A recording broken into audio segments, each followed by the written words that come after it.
Hi all, welcome back. Today we will be solving the questions from the chapter Units and Measurement for the year March 2015 and say 2015. So let's move on to our video. The question is, suggest a method to measure the diameter of the moon. Answer is parallax method. B part of the question. Length, breadth and thickness of a block is measured using vernier calipers. The percentage error in the measurements are 2%, 1% and 3% respectively. Estimate the percentage error in its volume. So first we can write down the given items. That is percentage error in length. We write that as delta L by L into 100 is equal to, it is given as 2%. Similarly, the percentage error in breadth, that can be written as delta B by B into 100 is equal to 1%. Then the percentage error in thickness, that can be written as delta T by T into 100 is equal to 3%. All these are given and we are asked to find the percentage error in volume. That can be written as delta V by V into 100. So we have to find that. But before that we should recollect the formula for the volume. We know that volume of a rectangular block is equal to length into breadth into thickness. So using the formula we can write as delta V by V into 100 is equal to, according to the theory, if the formula for the volume is length into breadth into thickness, we expand it as delta L by L into 100 plus delta B by B into 100 plus delta T by T into 100.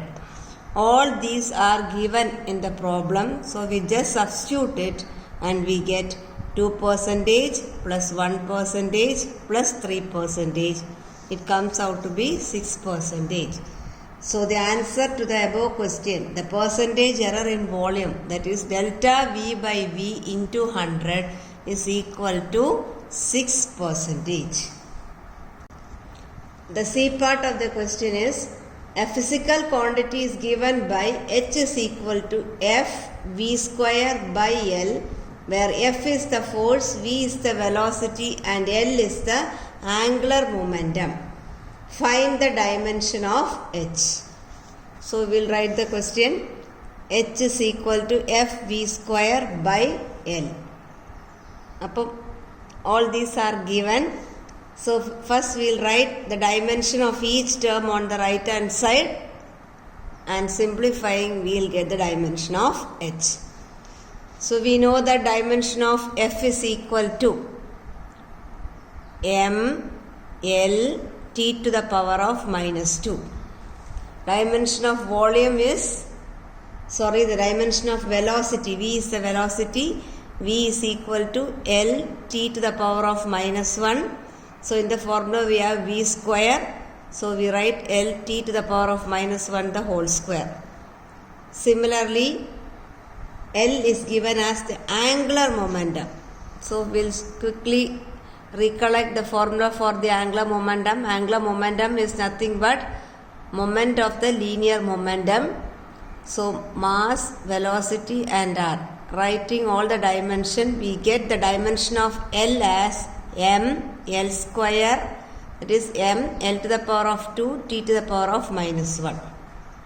So now substituting all the dimension in the above formula, we get dimension of H is equal to M L T to the power of minus 2 into L T to the power of minus 1 the whole square by M L square T minus T to the power of minus 1. So simplifying, expanding the above term and simplifying, we get the dimension of h is equal to L t to the power of minus 3. The next question is, the correctness of the equation can be checked using the principle of homogeneity. A part of the question is, state the principle of homogeneity. The principle states that the dimension of each term on either side of the equation should be the same. That is the answer. Then B part of the question is, using the principle, check whether the following equation is dimensionally correct. The question given is half mv square equal to mgh, where m is the mass of the body, v is the velocity, g is the acceleration due to gravity, and h is the height. So we will check it. Before that we will write down the question. Half m v square is equal to mgh. Now consider the left hand side. We know that the left hand side we have a number half. Half number is no dimension because it's a constant. Then dimension of mass m is equal to capital M. Dimension of v square, that is velocity, the whole square is Lt to the power of minus 1 the whole square. So we write as L square t to the power of minus 2. Now the dimension of left hand side, that is half mv square, we get it as, combining everything together, we get m L square t minus 2. Now coming to the right hand side, we have mgh. So writing the dimension of each term. Dimension of m is equal to capital M. Dimension of g, which is acceleration due to gravity, is L t to the power of minus 2. And dimension of h is L. Now combining all the terms on the right hand side, we get mgh is equal to m L t minus 2 into L. So the dimension comes out to be m L square t minus 2. So now when we compare both left hand side and right hand side, we see that LHS is equal to RHS. So the equation is dimensionally correct.